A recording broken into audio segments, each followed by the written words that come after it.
Figure 4.1 illustrates that in our daily lives we observe whole organisms, but if it were possible to view them internally with a microscope, we would see their cellular nature. This became clear to microscopists during the 1830s. In 1831, the English botanist Robert Brown described the nucleus of the cell. In 1838, the German botanist Matthias Schleiden stated that all plants are composed of cells. A year later, the German zoologist Theodor Schwann declared that all animals are composed of cells. As a result of their work, the field of cytology, or the study of cells, began, and we can conclude that a cell is the smallest unit of living matter. In the 1850s, the German physician Rudolf Virchow viewed the human body as a state in which each cell was a citizen. Today, we know that various illnesses of the body, such as diabetes and prostate cancer, are due to malfunctioning of cells rather than the organ itself. It also means that a cell is the basic unit function as well as structure in organisms. Virchow was the first to tell us that cells reproduce and every cell comes from a pre-existing cell. Virchow was the first to tell us that a cell reproduces and every cell comes from a pre-existing cell. When unicellular organisms reproduce, a single cell divides, and when multicellular organisms grow, many cells divide. Cells are also involved in the sexual reproduction of multicellular organisms. In reality, there is a continuity of cells from generation to generation, even back in the first cell, or cells, of history of life. Due to countless investigations, which began with the work of Virchow, it is evident that cells are capable of self-reproduction. The cell theory is based upon that work of Schleiden, Schwann, and Virchow.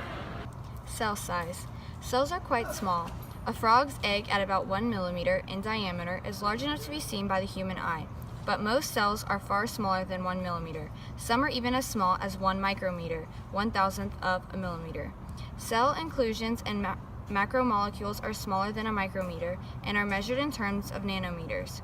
Figure 4.2 outlines the visual range of the eye.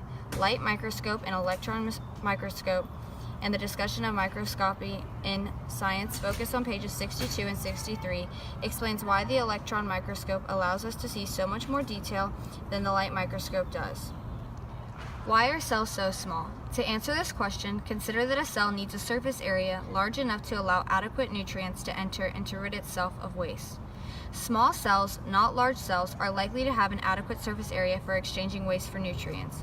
For example, 4.3 visually demonstrates that cutting a large cube into smaller cubes provides a lot more surface area per volume. The calculations show that a 4 centimeter cube has a surface area to volume ratio of only 1.5 to 1, whereas a 1 centimeter cube has a surface area to volume ratio of 6 to 1.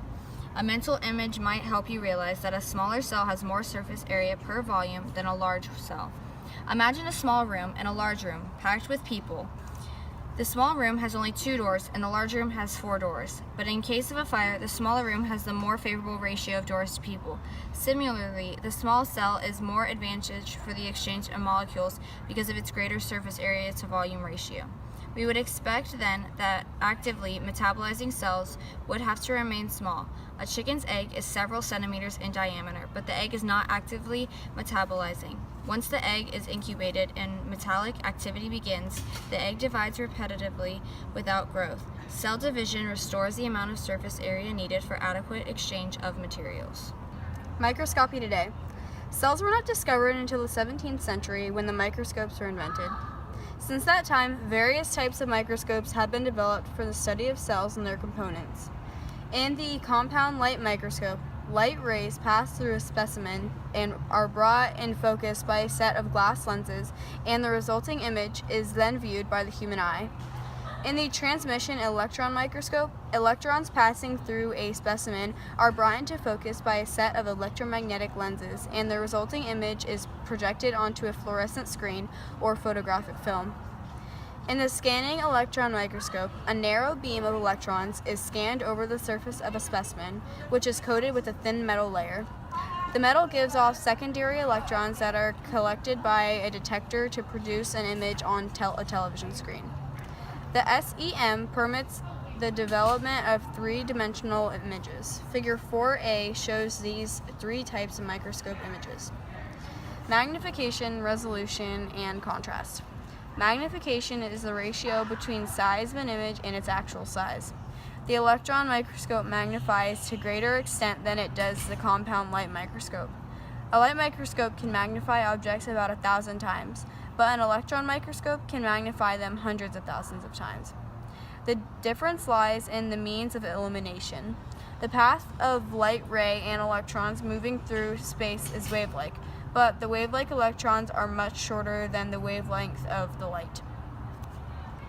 Illumination, viewing, and recording. Light rays can be bent or refracted and brought to focus as they pass through glass lenses, but electrons do not pass through glass. Electrons have a charge that allow them to be brought into focus by electromagnetic lenses. The human eye can use light to see an object, but cannot use electrons for the same purpose.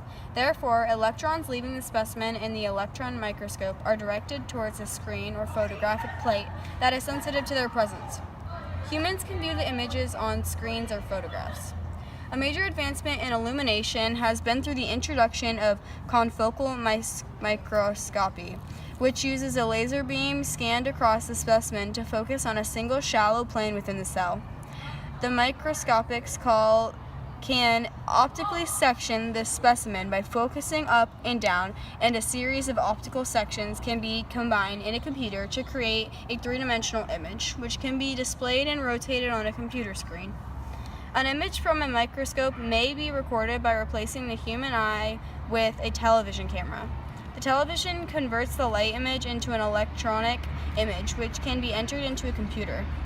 In video-enhanced contrast microscopy, the computer makes the darkest area of the original image much darker and the lightest area of the original image much lighter.